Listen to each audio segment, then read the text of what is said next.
All right, ladies, welcome back to the Black Girls of Purpose podcast. My name is Brianna Lightfoot-Smith. I'm the founder, chief connector at Black Girls of Purpose. I'm so excited that you all joined us for another episode or your first episode if you're here for the first time.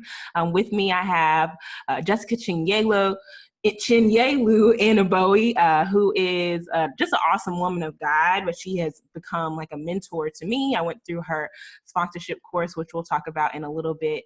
And before I read her formal bio, I just want y'all to know, if you follow her on social media, like, she is a woman of integrity. Sometimes people feel like, oh, she cute on camera, but then you meet her and you like, oh, that ain't it. And then I just want you to know that is not Jess. I've had that experience just a few times with women that have these larger followings, do all these events, and she really is just as awesome in person as she is online. And so I just wanted to kind of make that side note.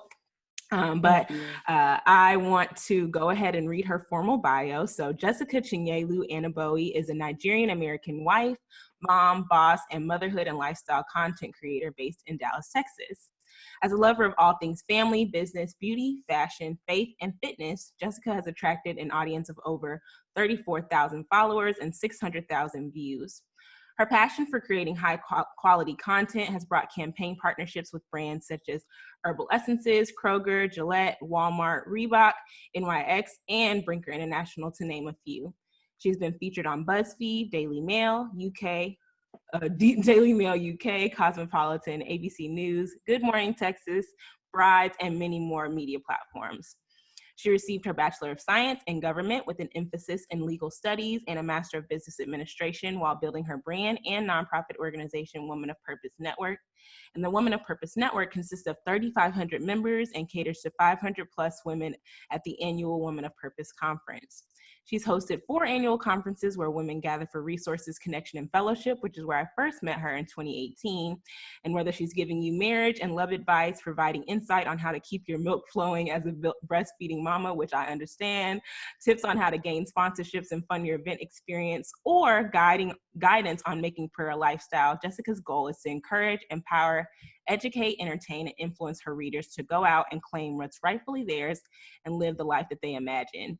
I literally, again, going back to what I was saying at the beginning, y'all, that's not just a bio and cute stuff. Like, sis has the receipts to back up everything that I'm saying. So I'm so excited to have her talk to you all today. Welcome to the podcast, Jessica. Thank you. Thank you for having me, Brianna. Like, I love you. I think you're truly an amazing individual, and I'm truly honored to be a guest on the Black Girls of Purpose podcast. So please tell our listeners a little bit more about yourself, which I know that bio has so much in it. And I kind of want to know, when you hear those things said back to you, like, what is your response? Are you like, wow, God, you really did all those things? Or how do you even feel when you hear those things about yourself? Honestly, it's still kind of weird. Weird in the sense that it's like, oh man, wow, I was featured here and I've done this and I've done that. And it just really makes me feel like, every day I should be very grateful for where God has brought me, like where I am today. I have quite an interesting past. I was a woman that once never believed that I could be who I am today and who I'm going to be, 10 years from now. So on the inside, I feel very like, oh, thank you, God. I feel very grateful. I feel very, very, very, very grateful. But I also don't like to get stuck there. I also just like to, I'm grateful, but I know that like, this isn't all of me. There's still more to Jessica Chinyelu. So, yeah, it's kind of weird sometimes when you hear like people read your bio. Like, I know sometimes I'm like, please don't read my bio. I want to hear it, because it's a weird feeling. It's a good feeling, but it's also a weird feeling because I just think about like I said, where I've come, like where I've been. I've been a lot of places, so I'm truly, truly grateful to God for where I am today. Yes, I loved you posted a few weeks ago. You made 33 years old and you were just kind of sharing like the past 10 years of your journey and talking about how you were like, hey, I used to be like a club promoter and here I am now. And so the reason I love that post was people will see where you are now and not know anything about your background. And so for you, I want to know, what are some of the kind of God winks you've seen along the way? Because a lot of the gifts and the talents and the things we end up doing, it's like, this is still what you were doing before. It's just a different version of it or a different level of it. And so I just would love to know Oh, more about that. yeah. So I literally just got off a podcast interview where someone asked me a similar question. And it was all about like, how do you know how did you find out your purpose? And I said, I literally just connected the dots of everything that I've done over the last 10 years, because I may not be a club promoter now, but everything that I learned as a club promoter back in the day or 10 years ago, it's knowledge that I'm using still till this day to help me secure sponsors, to help me put on amazing event experiences. Like that backdrop that I used for my Mommy Wine Down giveaway, I talked about like backdrops are needed whenever I put on one of my very first tours for an African artist who came to America, you know? I really believe that everything that we do, somehow those dots are connected. And I think as a club promoter, as a wedding planner, as someone who managed a Motown gospel recording artist, all of those skill sets will carry with you or stay with you all throughout your life. And I think that God will have you use them for a variety of different things depending on the season that you're in. At that time, I was using my gifts as a club promoter. Then I took those same gifts and added to the skill set even more knowledge and more wisdom, and how to use that and apply it towards being a wedding planner, then a corporate events planner. Now, not really so much planning events, but I'm more so helping people secure sponsors. And it's still an experience of, having to create something, some type of feeling, and evoke some type of emotion from a human being. And I just really think that, never, don't despise those small beginnings, and don't think that, I thought I was going to be a lawyer. I thought I wanted to be an entertainment attorney in the music industry, specifically the music industry. And I find it very interesting that although I did not go to law school, I still found myself entertaining people somehow in the business of entertainment. And at the end of the day, I'm happy. It still makes me very happy. And I didn't have to go and pay all that money for law school, which I probably would have hated. I know I would have hated it. And so I just thank God for if you were someone who's out there and you're trying to figure out like, well, what am I really supposed to be doing here on this earth? Like, what has God called me to do? I will tell you to sit down with yourself and just revisit and replay everything that you've done over the last 10, 15, 20 years and think about like, I was good at this and I was good at that. And man, like these things do intertwine. Like you will be so surprised at how much it can help you really, really tap into purpose, for sure. Absolutely. And I know I've experienced that even in my own, just the past few weeks, kind of. And I can't even give myself enough credit to say I sat down and I was like, okay, what do you do? But I just, in prayer and just kind of reflection, I was like, sis, you went to the University of Missouri because you wanted to be a journalist and you wanted to write for Essence magazine. Like that's what you wanted to do. You wanted to those feature stories with Nia Long and just all these things you read as a teen. You wanted to create that for other people. And so now with this podcast, I'm like, this is what I'm doing. No, I didn't go and write for Essence, but in terms of creating inspiring content for women of color, like that's what I get to do. It's another form of long form journalism. And when I realized that, it gave me this huge sense of peace, but then it also just showed me God's intentionality. Because I think that sometimes when we have those plans, to be the entertainment lawyer or to be the journalist for Essence Magazine, and then those plans don't come to fruition, sometimes we have that disappointment that says, well, you know, maybe I missed the mark. Like maybe there was a turn I was supposed to take and I didn't take it. And so for you, I think if you were to tell your 23-year-old self what you know as a 33-year-old, like what do you think would be the most surprising part of your journey that your 23-year-old self would be like, no way, we never gonna do that. Like it's impossible. Woo. Okay. Man, there's so much that I could say. I think one of the first things, and I've talked about this before, is honestly, I never really saw myself being married. So that is one thing. And to see like that I'm married and, you know, we live a pretty incredible life, that kind of is a shocker to me. 23-year-old Jessica was like, I'm not getting married. I'll be somebody's mistress. Like, that's just the mindset that I had back then. So that's the first thing. The second thing that I would say is, you know, when I first heard the audible voice of God, he showed me this very, very vivid, clear vision of this woman standing on a stage. And I mean, there were like hundreds of thousands of people like in this audience. I could not even count the number of people. And I realized that woman was me. And I couldn't believe it. I remember crying, sitting in my room, because this was club promoter Jessica, and all I could see was just one thing. And my response to God when he showed me the vision was, wow, God, this is me? Like tears just rolled down my eyes. And 23-year-old Jessica would be looking at 33-year-old Jessica and just being like, I knew you were going to get there. I told you so. All you had to do was just simply believe. Like, and I would tell anyone like that may be 23 years old, or they might be 30 years old, and maybe they've lost hope, but just to understand that just because you were in an interesting, weird, I don't know, season of your life right now, it doesn't mean that greater can't come. It's like you have to be able to have a really, really big vision of yourself and who you are. Like who you see now is not who you're going to be forever. I have evolved. And even and it's so crazy because even with Woman of Purpose,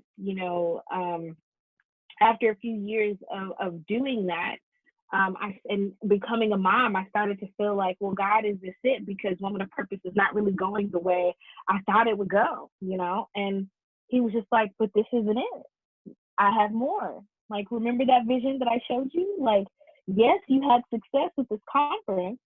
Yes, lots of people love what you do here, but this isn't it. And I think we have to remember that, like, when it comes to our purpose, we have so many different purposes here on earth. So we may have these gifts and we may have these skill sets, and it's used for a season, it's used for a time, but you can't get comfortable there. You can't get stuck there. And I think I was that person that would always get stuck. I got stuck in the club promoting time. And whenever God was trying to take me out of that to elevate me and take me to another level, it was uncomfortable, because when you grow, growth is never supposed to be comfortable, and it's never easy.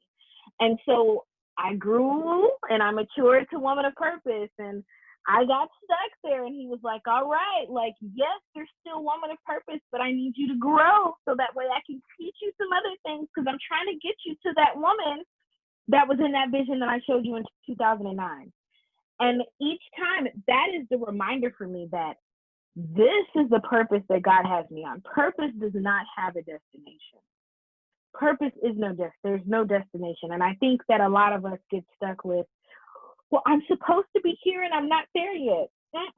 I know once he gets me to that woman that was speaking in front of hundreds of thousands of people, I'm going to be like, okay, I arrived. And he's going to be like, all right, I showed you this. Now I have even more for you to do, because you made it here. And let me tell you something. People think that there is a timeline when it comes to these visions that God gives us. But here's the thing.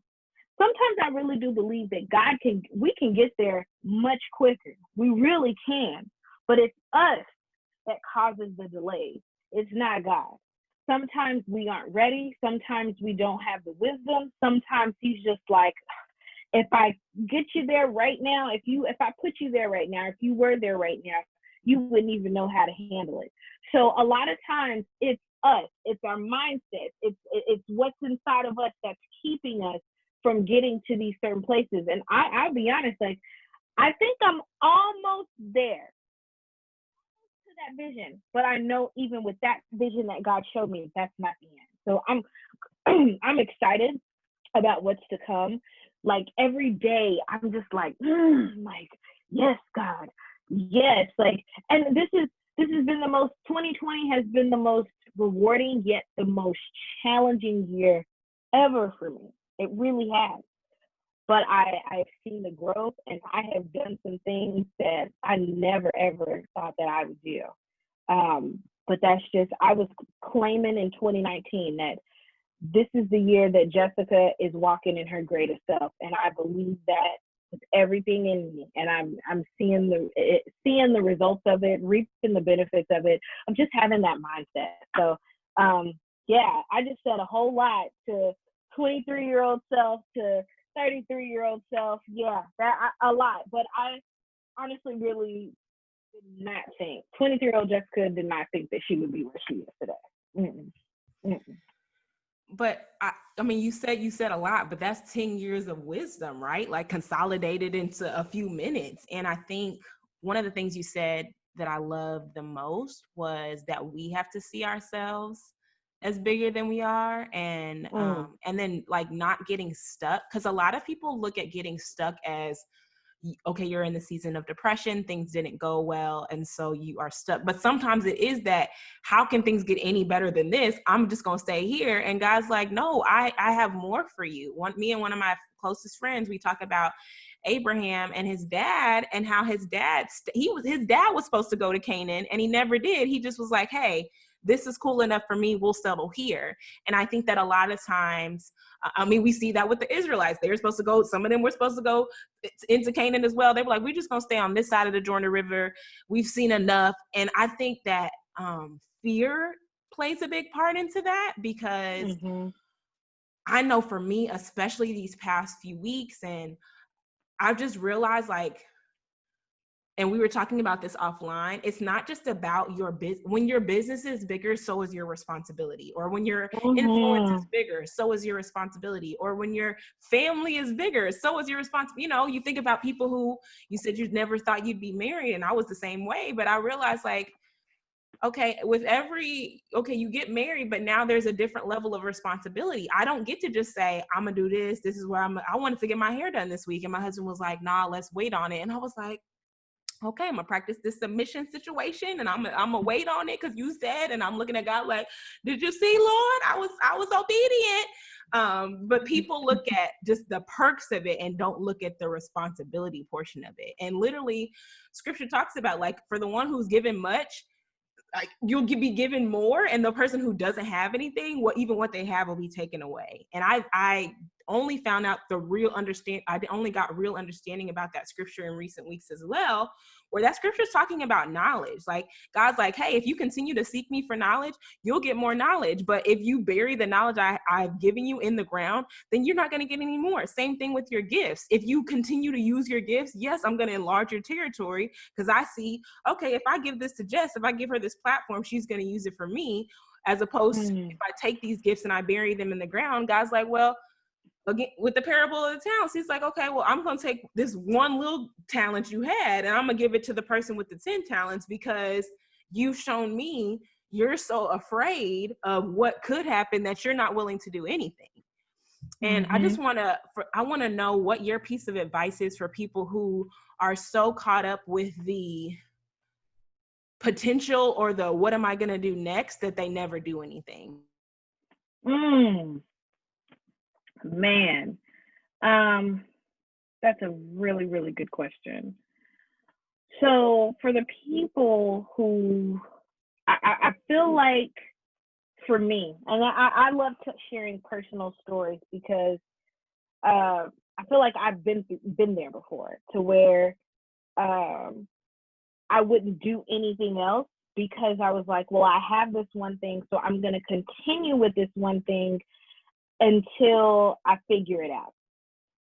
And it got to the point to where God made me really uncomfortable. Oh, like it was super uncomfortable. And that was during my last conference, which was that last conference, I hosted that back in 2018. After that conference, I was kind of in this, like I'm saying, shoulders tense up to here.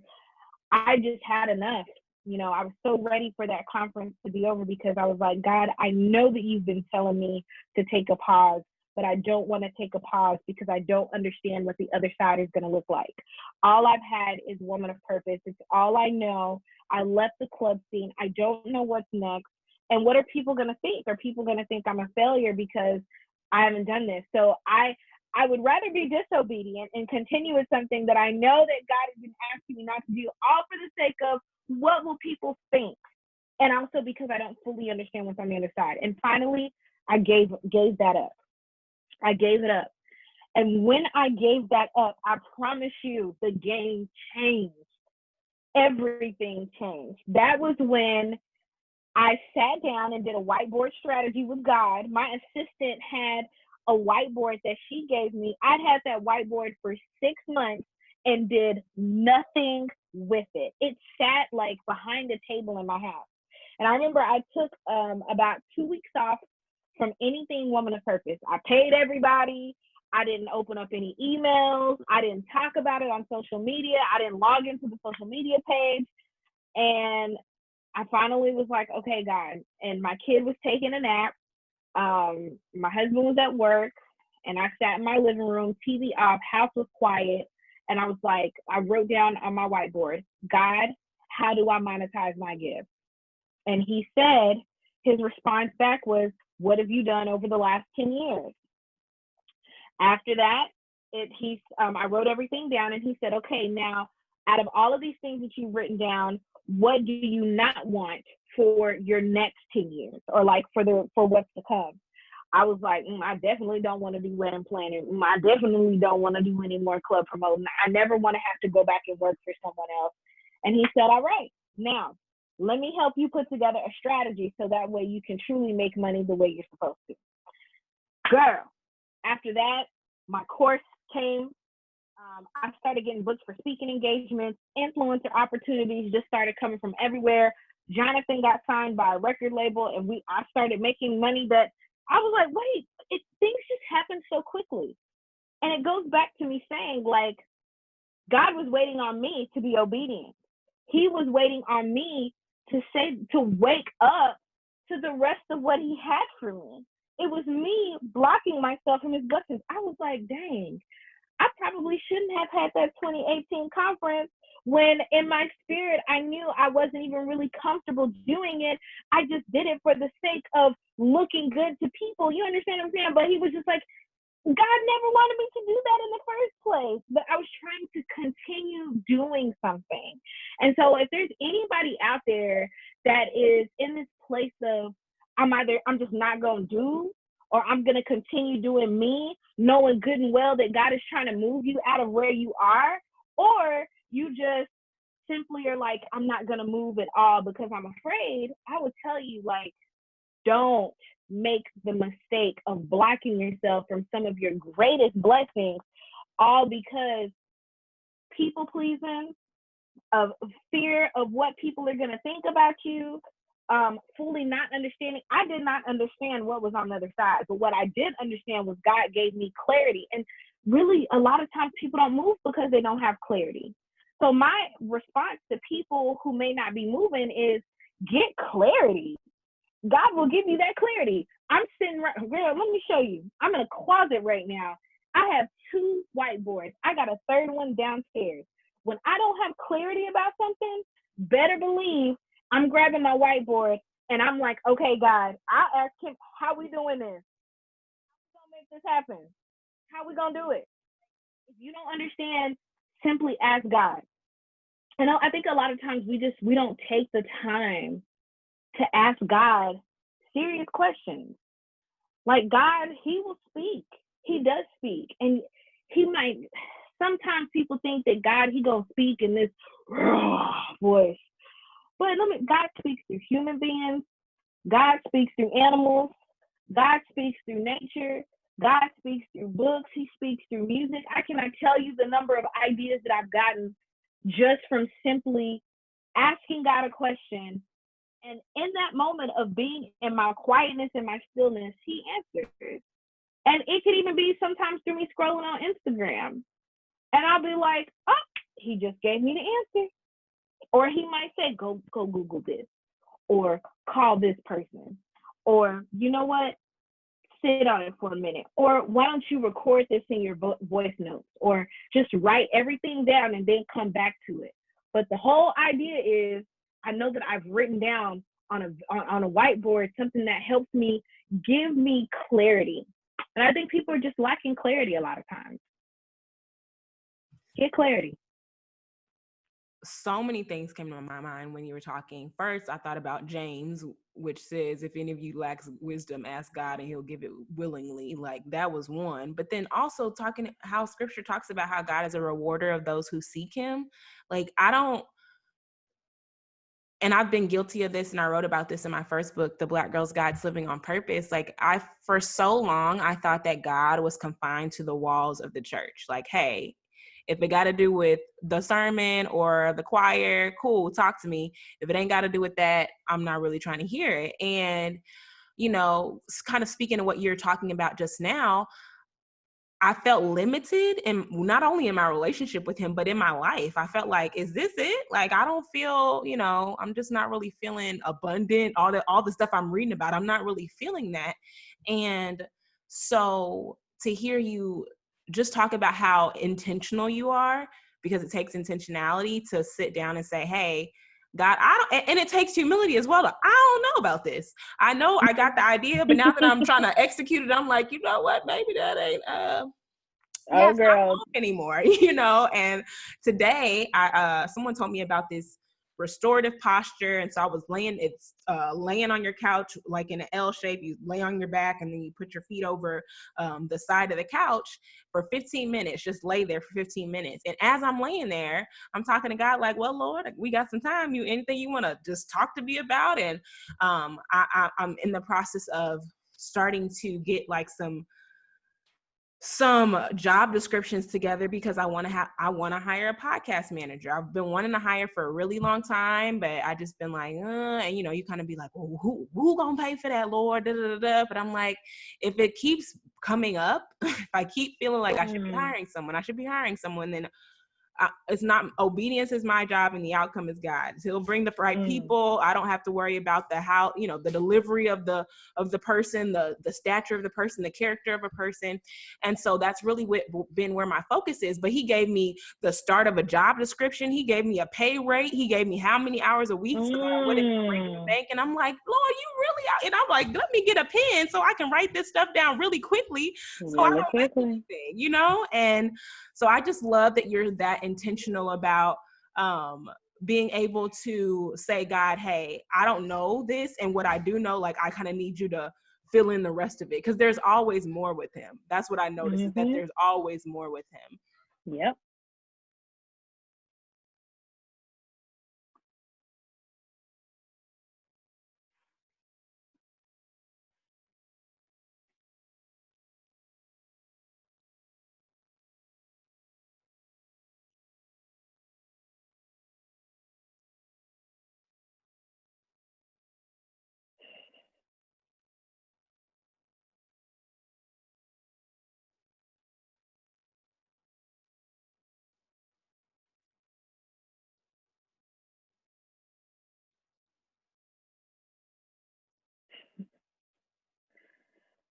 Girl, he was looking like, where's my mommy?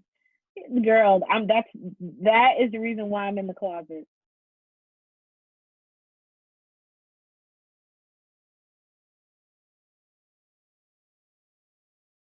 All right, y'all. So I'm gonna give y'all some behind the scenes. If you're on video, you're seeing this because we post this stuff on YouTube. But yeah, I just had to put my stuff on mute because my children came in and my husband came in. And so if there was a pause, that's what the pause was for. But I also love just that you talked about it was really more so when you were answering your 10-year question, but it was talking about the evolution of something. And I think that kind of going back with what we said, so a lot of times people don't start because they don't know where to get started. But what I have found is even if I start and I kind of miss the mark, like God is gracious enough to guide me back to, okay, here's what went well, and here's what you maybe could have done differently. And it's very different from launching when God's like, no, don't do that. And you're like, no, I'm using my faith. He's like, it's not faith if I'm telling you not to do it and you're doing it anyway. But how have you seen just the benefits of being willing to start with version 1 of a project? Oh man. Well, first off, it's been highly profitable. One of my prayers to God as we entered into 2020 was help me to get back to being a Jessica that had unshakable, fearless faith. When I first started Woman of Purpose, you couldn't tell me nothing. Like, I had negative dollars in the bank. Like, I'm talking about in the red, like in the red. But was I afraid of receiving a $6,000 quote from, or actually more like an $8,000 quote from a venue with no money in the bank? No, I wasn't afraid. And I used that student loan money so quick. In fact, I took the student loan money not because I wanted to pay for school. I took that student loan money because I wanted to fund my vision. Do you understand what I'm saying?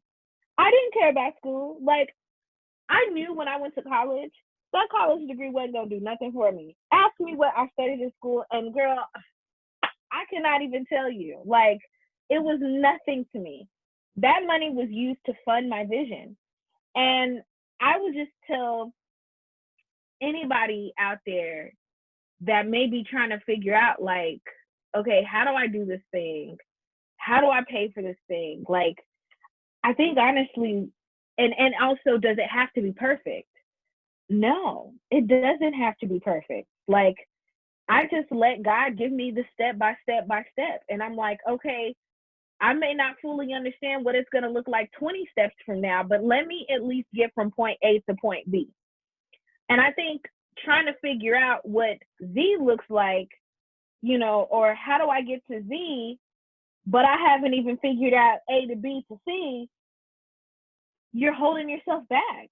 You really are. And so I have just learned to live my life right now, because I used to be that person that was like, okay, God, we got to get here. Like, I need to fully understand everything before I start moving. No, now I'm like, God, we just moving. I'm moving and basking in the flow of wealth, and all these great, incredible things, because I'm choosing to move daily. Is it easy? No, it's not easy. It's not. This month has been probably the busiest month of the year. And it's been good busy. It's been a good busy, not, oh, I'm just busy doing random things. No, I am doing things that are great. My family is benefiting from the great things of me just simply choosing to go. Like, heck, what I pitched to Stella Rosa, I'd never done it before, but I believed that this was going to work. It turned out even greater than what I could have ever imagined.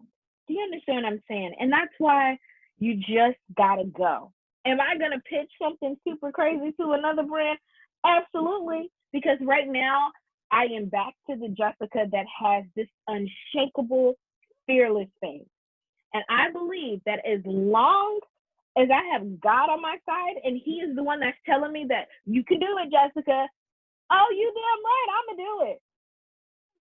And I got Him right there by my side to help me. So I would tell any person that's out there that's like, oh, I don't know if I can do this, or I can't do it because I don't understand everything, just start with getting from point A to point B. Once you get to point A to point B, go to B to C, then C to D, then E to F. Start there. Don't try to figure out every single step and how everything is going to work out. Now, should there be like a plan. That's why you have your whiteboard, is you set your goals, you put together a strategy, and be willing for that strategy to change. Companies change all the time. Like, don't be so stuck in a certain way in which something should happen. That's one thing I had to learn, that what works for someone else may not necessarily work for me.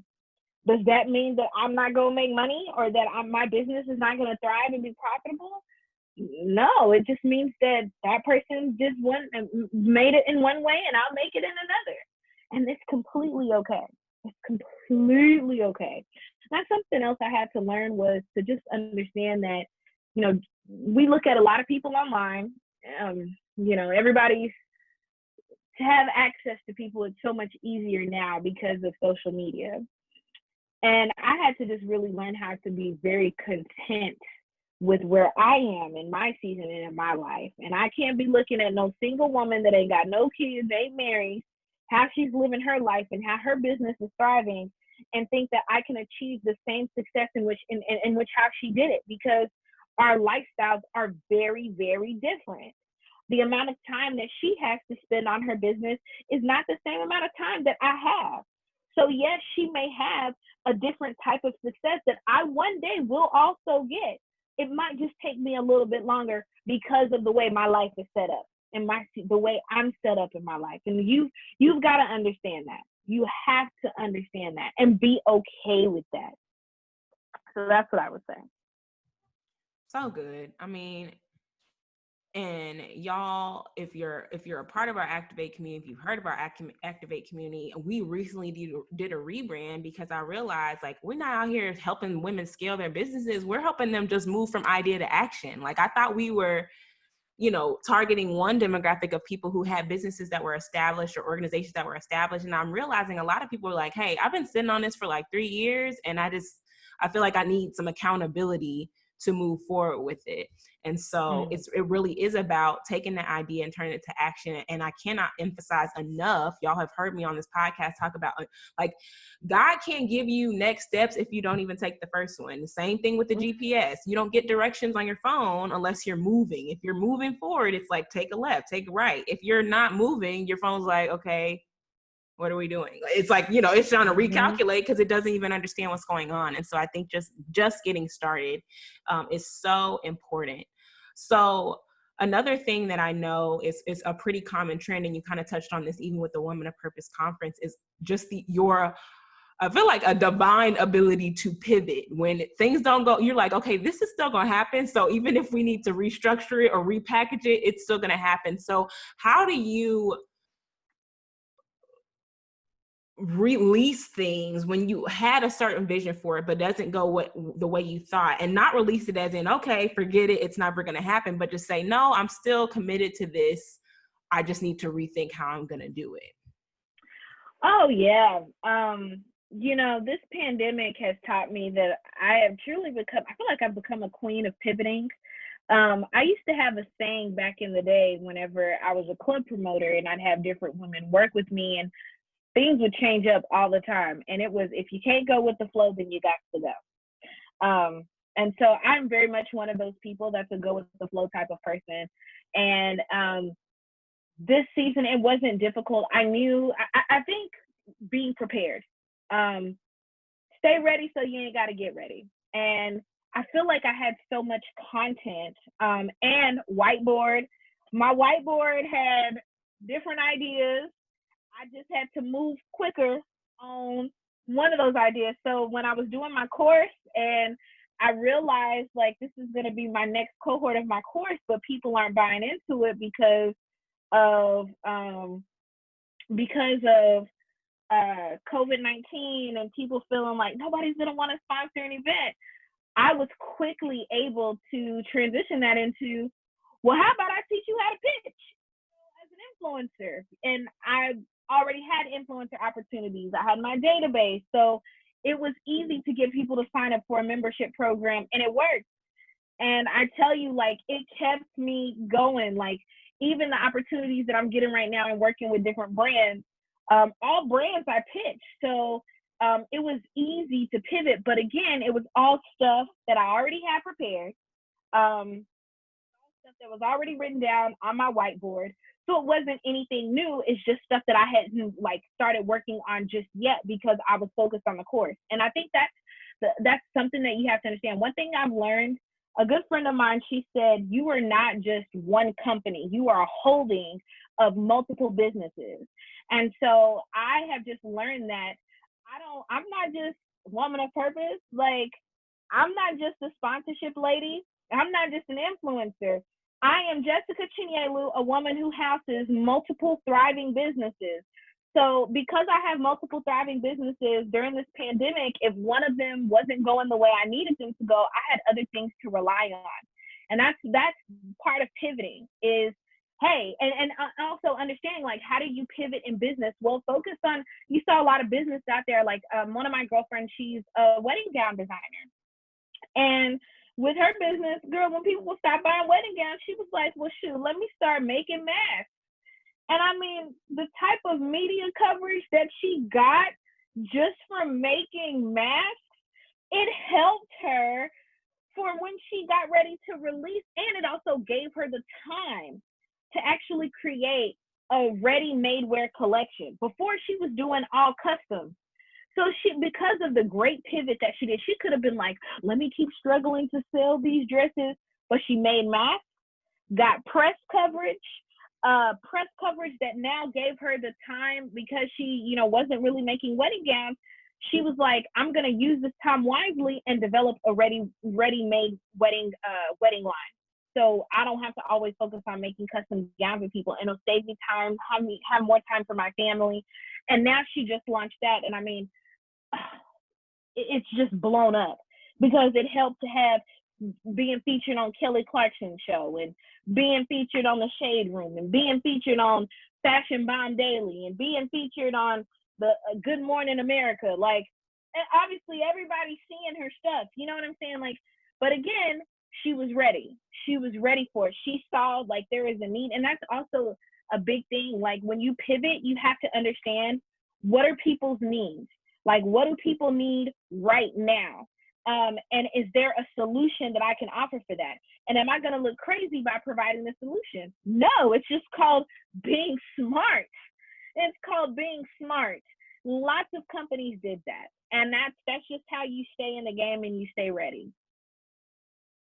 I love that you touched on that, because I was in your first cohort of your class, which was sold out, sponsored, secured. And now it's just called sponsored, secured. And I'm a branding person, so I noticed that immediately. I'm like, sis said, Yep. hey, if you are sold out, I don't have to worry about that. Okay, well, then let's just work on getting you sponsored and secured then. And so I know we've talked about sponsorships kind of fluidly throughout the conversation, but I would love for you to tell our listeners more about the course, especially if they might be interested in signing up the next time you open up registration. Yes, absolutely. So the sponsored and secured course, it used to be called sold out, sponsored and secured. I took that out because I realized that people really, the struggle is not getting people at your events. It's not getting the eyes on your brand. The struggle is getting sponsors on your brand and that methodology. So I said, no, we want to focus on getting you sponsored and then secured for multiple contracts. And so with my course, it's an 8-week program. I literally teach you the sales cycle that I like to take people through, from how do you get connected with brands? What's going to be your activation strategy when you are reaching out to a brand? How do you understand your assets? How do you understand your data? And how do you put all of those items together to create a bomb proposal with a compelling message that leads these brands to saying yes to you? And then what is the aftermath of that? After you built that relationship, after you get that yes, or even if you don't get a yes, how do you continue to nurture that relationship so that way it can lead to something, or again, lead into a renewal contract? So it's a phenomenal course. I run it on Teachable. If you are interested in signing up for that, just tap that link in my bio and you can learn some more information about the course. If you have questions, just hit the email button in my bio and I'd be happy to answer any questions for you. But it's one of my favorite things to do, to teach people about corporate sponsorship.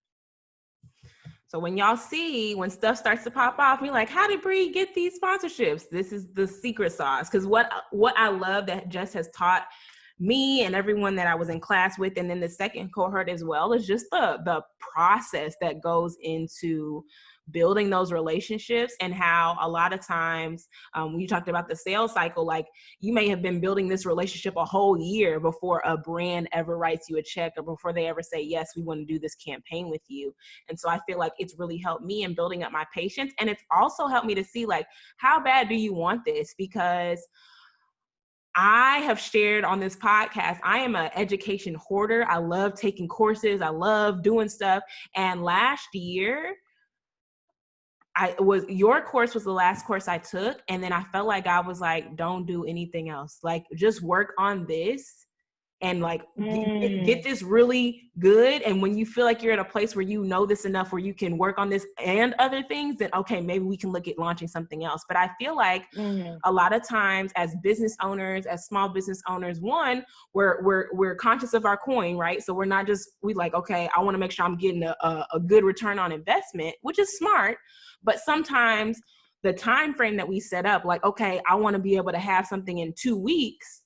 Well, sis, did you put in the work to get that result? Because I think for me, it's easier for me to, and this is just a honest moment with y'all, it's easier for me to take a bunch of courses, not apply them, and then try and blame the person delivering it and being like, they said they would help me. As opposed to saying, well, did you actually put the work in? Did you sit down and put the framework in place? Did you sit down and, with your process, are you emailing prospects on a regular basis and following up and following up and following up? Or if you don't hear it back from people a few times, are you like, okay, forget it? And I realized how much, one, I want this stuff to work, but then two, I've also realized the people I was pitching before, I'm like, I really want to move more so to the space of doing digital campaigns with businesses that have services that would help my audience. So if a lot of the women, 60% of the Black Girls of Purpose community are business owners. So I want to target businesses that service small businesses. So the MailChimps and the Stripes and the Squares and the people who are going to help give these women the tools that they need to really be able to scale their business. Those are the kinds of things that I want to do. But I had to have that clarity, which was that you talked about at the very beginning, and then say, okay, now that you know what you want to do, go after it and don't stop until you get a yes. And I know you've talked to us about that in the class, like you're going to get a lot of no's. So that's another thing I want to ask you. You've worked with a lot of big brands, but I mean, share with our listeners all the no's that you've gotten to be able to get to the yeses, because that's not what people see. Let me tell you, I've heard so many no's. I remember being so close. I think the worst ones are whenever I don't want to name the company. I'm not going to name them, but I remember there was one particular brand, and I was so irritated because I worked so hard on this pitch, and we had a face-to-face meeting. They were like, yeah, we're super excited about this. We're going to touch base about this with the board.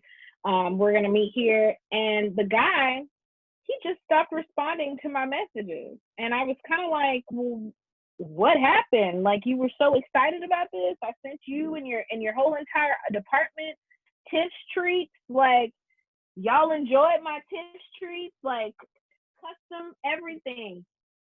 And I remember the person that connected me to my main contact, he said, oh, well, he lived out of state. He's moved, he got a new role, and somebody has filled his position. And so I was this close to a $15,000 contract, and it was gone just like that. And I remember being so heartbroken and so devastated because I was so close and I didn't get it. And I would just say, like, that was just one that was this close and so devastated. But then there's been so many more. Even when you just get the no responses, there's always a lot of no's. And you just have to train your mind to know that for every no, there's always going to be a yes. Also, use that as an opportunity to understand, like, don't always throw your eggs in one basket. So here I was relying on one financial institution to be a sponsor for an event. And I'm like, do you know how many other financial institutions are out there? Like, excuse my French, but ask them. If they don't want to partner with me, somebody else will partner with me. And sure enough, somebody else did. So it may have been a smaller brand. It may not have been as large as that one that was there, but hey, that smaller brand was willing to give me the money. And so you have to really just, those no's, they're going to come. Those no's, they hurt. Those no's can be extremely discouraging, but you cannot let the no's stop you. You have to find other companies to reach out to. But yeah, it's a lot of no's. If you've ever been a salesperson and you've ever worked in an environment where you're cold calling people, you know how it is whenever you get those sales calls on your phone and you hang up on them, or you get the bill collector calling and you hang up on them. I mean, that's how it is whenever you are cold emailing or cold calling or cold pitching to strangers. You never know what you're going to get, no matter how great your pitch is. Obviously, yes, there's strategies. You still gonna get some people out there that are just, I don't want to talk to you. You still get that. You will still get that sometimes. Yeah, what's been so interesting for me is like just because I started using the software that shows you that people have opened your email. So I'm like, not only have you opened it once, you've opened it like 4 times. So why do you keep opening, but you're not responding? So I'm like, what's happening here? Are you opening it and forwarding it to people? Like I just don't understand. But, all you can do is, and that's just a life lesson. Like, you can only control yourself. All you can do is continue to follow up, continue to stay encouraged. And I know that's, or find another contact, or find a company that offers a parallel service to what it is. Because, hey, I know you really want to work with Stripe, but guess what? PayPal is also a payment processor. So just go ahead and send that same thing, customize a little bit in terms of your email, and then let's see what happens with it. So before we transition to our up close and purposeful segment, I want to ask you, what is one of the biggest investments that you've been able to make, and best investments that you've been able to make in your business? Because I was talking about how, as small business owners, a lot of time we're very like, okay, I see this and I know it could be valuable, but I don't want to invest this money. And a lot of times when you're just starting, you're investing your own money. It's not even like, oh, I'm going to take this from the business and reinvest it. No, I'm investing my money that I saved up from my side hustle or money that I have earned on my job. And so what's one of the best investments that you've made in yourself and your business? I've made a lot of really good investments, but I have to say this year, was it this year? Yeah, this year I made a pretty significant, it was probably one of the largest investments that I made. Actually, I'll talk about 2. One was my software to help me pitch to brands, database. And that was a pretty significant investment. The next one was me actually investing in like paying an assistant to help me. That really helped me a ton, and it gave me a lot of peace of mind to just be able to give her certain tasks. I'm about to give her more, I tell you that much. I'm about to give her a lot more to do. But those are 2 good investments because it helped me be able to bring more money to my business, and it also helped me allowed me to create more time for my family, and gave me peace of mind. So I'm really big on, I want more peace and more freedom and flexibility when it comes to my time. But there's someone that I follow on Instagram. She says, chase peace, not money. I would rather chase peace than money any day. And so although, yes, we all want to make more money, we all want to live a very prosperous life or have, just a lot of different things. We want wealth. Although that's very important, I think peace is even more important. And if your journey on obtaining more wealth does not give you peace, then you need to find a strategy or ways in which you can have that peace. And so an assistant and my database has saved me a lot of time and also giving me a lot of money and doing those things. So those are the two best investments that I've gotten this year. I love that. We both know Tiedra Jackson, but she did a self-improvement. She's in the process of finishing up self-improvement month. And so she did an interview yesterday with a woman who has an organization called P.S. This is Grace. But one of the things that Tiedra said during the interview was, if it costs you your peace, it's too expensive. And I love that you said that, because at the end of the day, and that's why it's so important that when you are in a stage of building a business, you are pursuing something that, one, is like a calling. You've been called to that. You've had that strategy session with God, and you're moving through it, because there are going to come times where things aren't going the way that you thought, but even in the midst of them not going the way that you thought, you do have that peace. And then on the other side of it, you can have this really successful business on paper, and you're bringing in a lot of money, but you're not spending time with your children, or you're super stressed.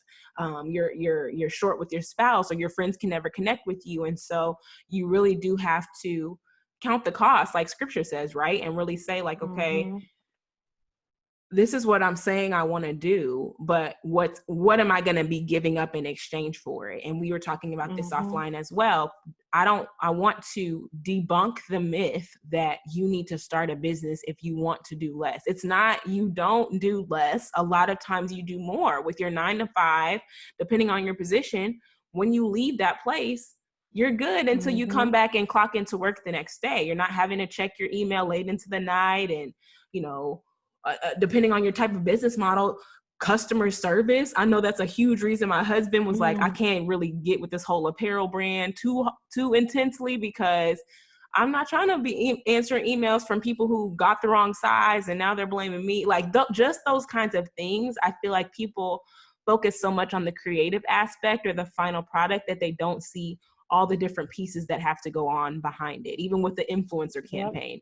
Yes, you're seeing this photo shoot, but you're seeing the final product. You're not seeing me schedule the time with the photographer. You're not seeing the outfits that I have to purchase. You're not seeing, me having to make sure I'm at home for the delivery of the products of whatever that I'm going to be featuring, all these different things, making sure I have the right links in my profile for people to click on, creating individual Instagram pages for these giveaways, like whatever it is, people just see the final product. They don't know what goes on behind it. And so it's just so important that you're building the right kind of business. And again, not bringing you back to the place of you're not taking action because you're like, I don't know what business to start. But when you start feeling that lack of peace, that may be a time to see if you should be pivoting. Yep. So on the podcast, we talk about faith, friendship, and we talk about boss women, like really phenomenal women of faith in business. And so I would love to know how you came to faith in Jesus Christ. Like, I love sharing people's faith stories. Yeah. So I grew up in church. However, my parents didn't really, I'll just flat out say, they didn't really do a great job of really teaching how to have a relationship with him. We didn't read the Bible together. We didn't pray together. The only time we did those things was, honestly, church was just a show. Like, everybody in my church, they sang or played an instrument. It was a show thing. And so as I got older, I had to really find God for myself. And when I was going through my club promoting days and I hit a really dark season, I was having an affair, smoked a lot of marijuana, drinking every night. And I really was at this place where I kind of hit rock bottom. And in that very dark season of my life, that is when I first heard the audible voice of God. I was high, sitting in my room. It was about 4:00 in the morning, and I was just extremely depressed because of a relationship that had ended. And I heard the audible voice of God, and he started calling my name. And he called my name 3 times. And I was like, is this God? I was like, this is really strange because I know I'm high right now, but I feel like this is God that's speaking to me. And he began to tell me this. He said, look, you have two ways to go. You can either continue doing things your way, and you're going to lead yourself down a path of destruction, or you can do things my way, and I'll lead you up a path of greatness. And that's whenever he began to give me this clear vision of this woman who's standing on this stage, and there's hundreds of thousands of people. And I remember the color of the dress that I had on. It was red, it was fitted, it flared out at the bottom, and it had like these little white stripes on there. And I had this bone straight, like the most beautiful weave ever. And I was talking and I was singing, and I just started crying because I could not believe the woman that I was seeing. It was me, and I never ever seen myself with such grace and poise and elegance. And I was like, I could get down with that, God, but me? Really? Is that me? And I just cried. I boo-hoo cried, and he was like, yes, this is what I have for you, but you're going to have to follow me in order to get there. And so it was through that vision and hearing that voice of God, hearing the voice of God, that I really truly began to have an intimate relationship with him. I don't know, it's really weird because I remember when I used to get high, I think that I used to hate people who smoke weed. I hated people who smoke weed. Like, I dated a guy and I was like, oh my God, we cannot date because you do this thing. Two different guys. And the second guy that I dated that smoked weed, I remember telling him, I'm so sick and tired of being around people who do this and I hate them. Why do people do it? I'm going to try it myself. And I got hooked. And, but the thing is when I started smoking, I never wanted to smoke with people. I always wanted to be by myself. And I would literally go in my closet and pray. And I would write down everything that God was telling me when I was high. And he never said anything bad to me. And this is one of the reasons why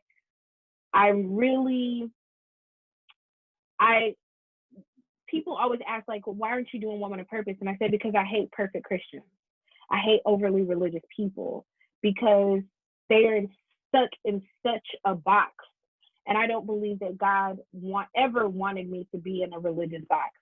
Because I know my story, and I know the very first time that I heard the voice of God, the vision that he showed me, and I was extremely under the influence when he showed me that vision. And I remember how many times God had protected me, the number of accidents that I could have been in, how many times I've been high, and this God saved me, being in environments where we could have been abducted, raped, all kinds of things. Like, I know the places that I've been, and it's just very interesting to me how God could use one thing that everyone looks at as bad, and he literally used that one thing to truly save me and open my eyes to see him. And so that's how my journey started with God. He couldn't get my attention.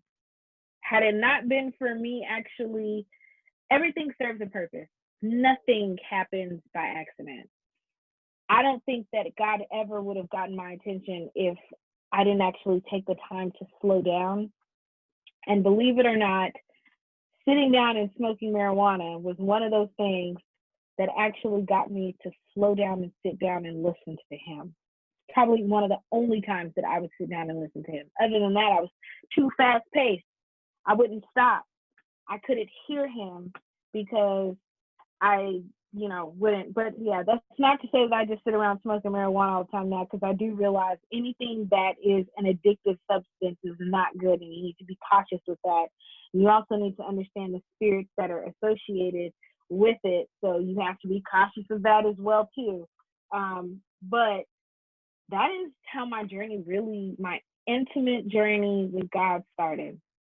2009, in my bedroom, at my mom's house, hearing the audible voice, and me being scared of, I don't know what, the first time I heard his voice, because I was like, whew, what is going on here? But yeah, that's how my journey started with God. Wow. And talk about God meeting you where you are. Which, listen, Yeah, he did. I've heard of people that said they met God on a street corner in front of a club. Like, he's just like, okay, let me go and get my child, because you know, if you've read scripture says he's already chosen who's his. So it's even before you living for him, you already his. But it's kind of like a parent relationship where they just kind of let you do stuff, and then you do that one thing, and they, okay, now you're gonna have to come home early. Now you have a curfew. So I really love that. So the other piece is friendships. And I know you have some pretty awesome friendships, and just obviously care a lot about community. So I'd love for you to talk about the role that your friendships have played in you pursuing your purpose. And I'm sure that you probably have friends who have seen you through these different stages. So talk a little bit about that. Yeah, girl. I have 5 very close friends. And those 5 very close friends, I hold them near and dear to my heart because they have seen every phase of Jessica and they accepted every phase of Jessica. I have friends. I'm very strategic about my friends. Actually, when I had my blog up and running, I actually wrote about the different categories in which I place my friends. I'm very intentional about like giving people categories because I protect my space. I protect Jessica, and I don't allow everyone into me. And I had to start doing that because I realized when I first started Woman of Purpose, I welcomed everyone into my world, and it became draining. It became extremely draining, very tiring, and I feel like I had a lot of people take advantage of that, me allowing them to have that closeness. And so my 5 friends, my 5 close friends, all of them I've been friends with them for 10 plus years. They are like my rocks. They are my ride or dies. And then I have some friends that I like to call like my spiritual mentors. And those are the people that I go to for advice. If I need some kind of prayer, wise counsel. So I have mentors for different categories. I have mentors for business, mentors or for my marriage, relationships, mentors to help with like manage my friendships if I need advice about that, because I don't like to go to my friends who know each other to talk about them because we all talk. I also have, my motherhood friendships, because I think every mother should have a circle of other moms that they rely on and that they depend on, because you can't do it alone. Like, you need mama help.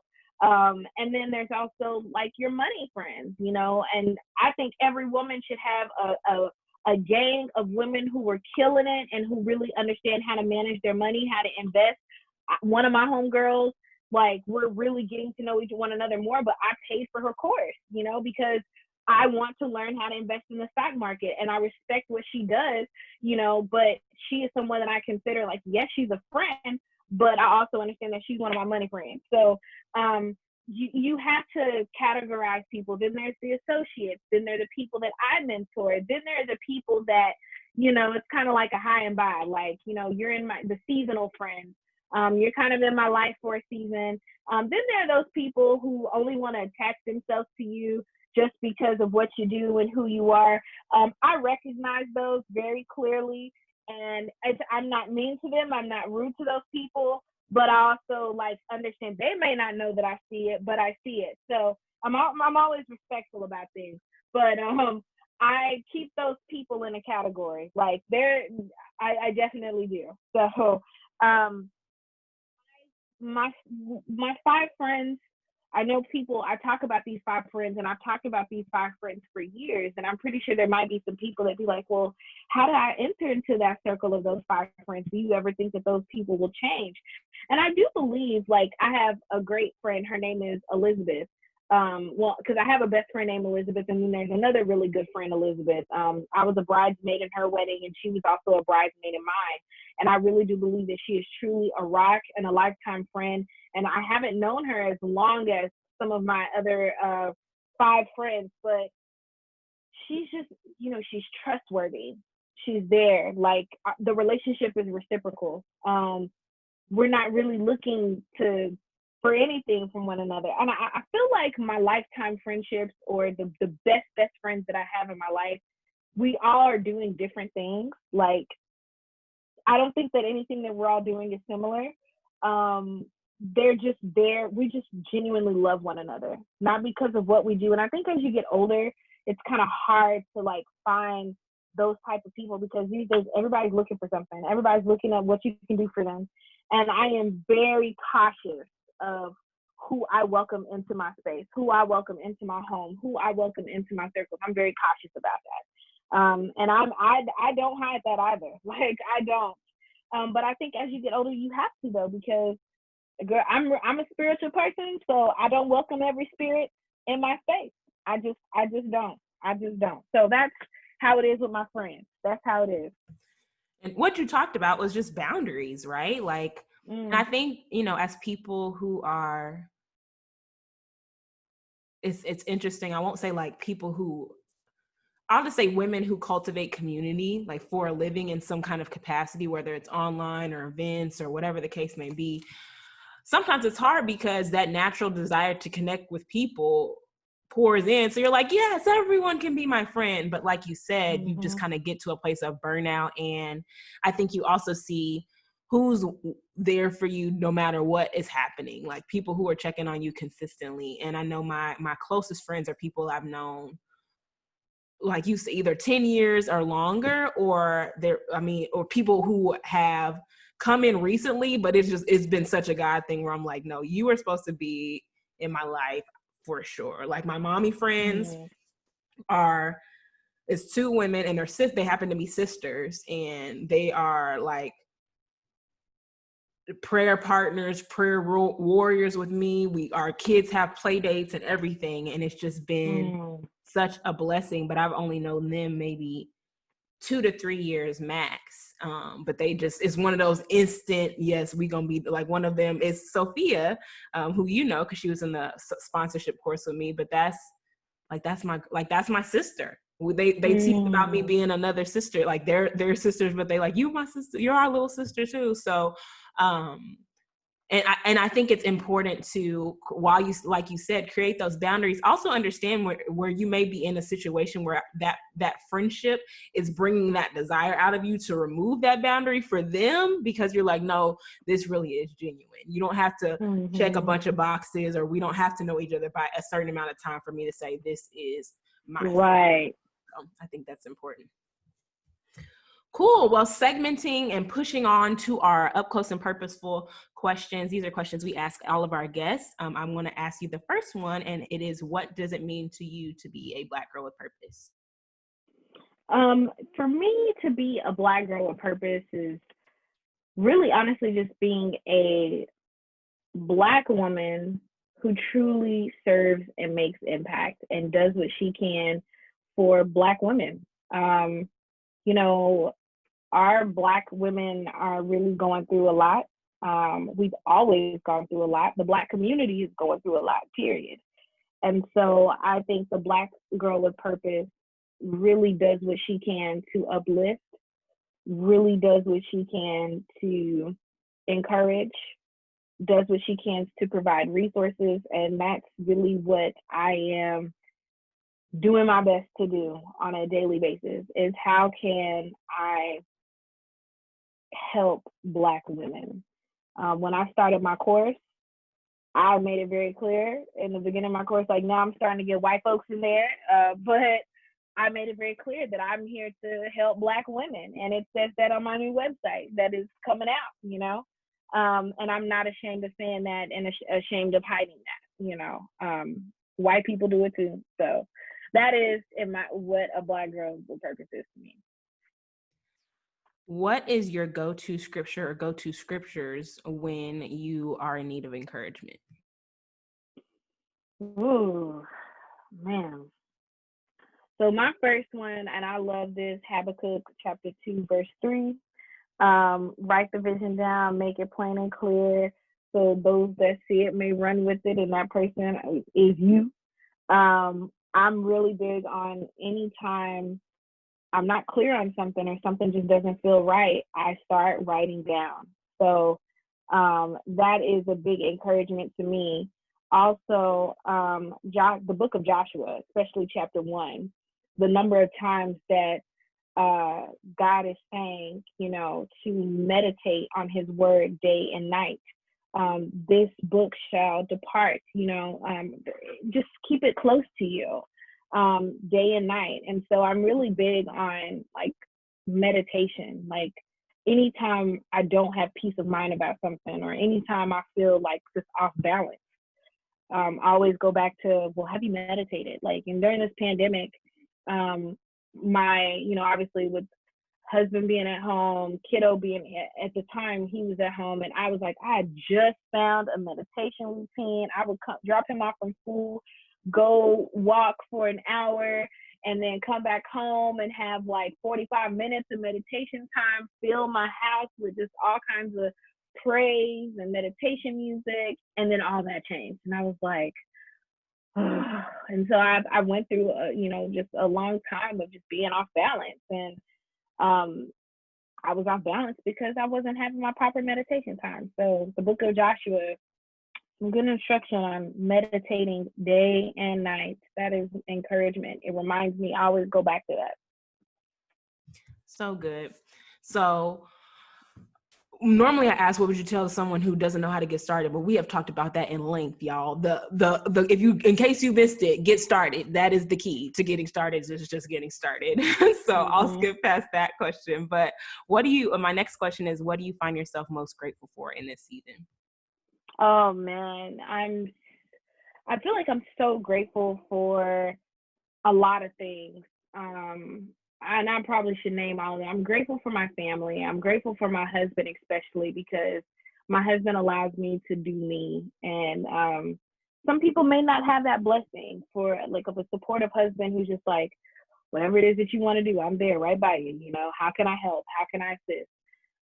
So I'm super, super duper grateful for that. I'm also grateful for just God sending me my ideal clients. I'm grateful for that because I remember when I was a wedding planner, I had like, the worst clients ever. I mean, I had a few good clients, but now I'm just understanding I'm understanding to say no. And also I'm attracting the right type of people that I want. So I just feel like I'm in a season of really attracting and manifesting everything that I truly desire. And so I'm very, very grateful for that. Yeah, those are the main things that I'm grateful for right now. Awesome. Second to last question, how can our community best support you? I know one would be following you on social media and participating in all these giveaways and all these campaigns and stuff that you're doing, but what are some other ways? Yeah, I mean, honestly, the best way to support me is just to continue to engage with me. You know, if there's anything that I put out there, download it, share it, tell other people about me and what I do. And, you know, if there's any way that I can serve you, let me know. Reach out to me. Don't be silent. Don't be that person that just likes a post. Shoot me a DM sometime.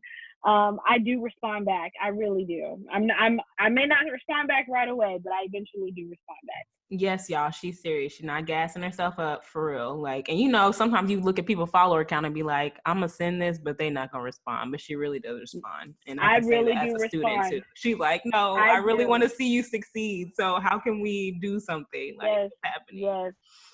Awesome. My last question is just a request that you would give our audience like one last piece of knowledge, wisdom, encouragement. Yeah.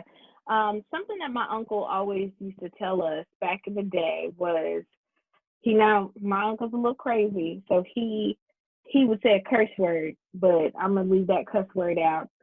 And he would say, it costs you nothing to just be yourself, so just be you. And I really believe that the season that I'm in right now is I'm accomplishing so much more because I'm just being Jessica.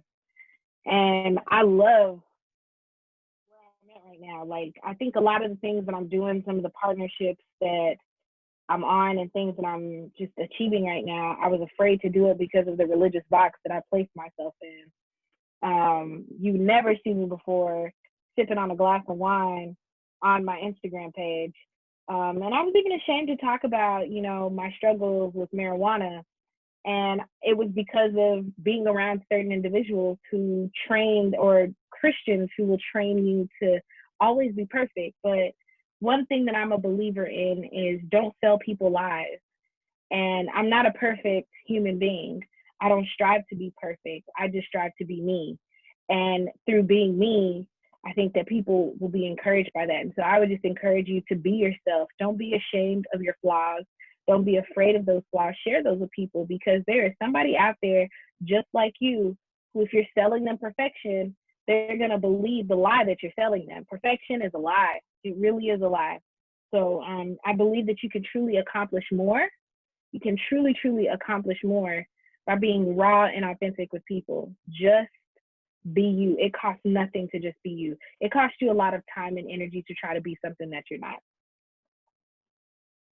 Love that. And you're only lying to yourself, and then you end up exhausted because you put on this. Sometimes you think you are being your authentic self until you realize you're drained and you're like, what's happening? And then you're like, oh, because this isn't me. This isn't my lane. This isn't my gift. This isn't my calling. This isn't my purpose. So that will definitely preach right there.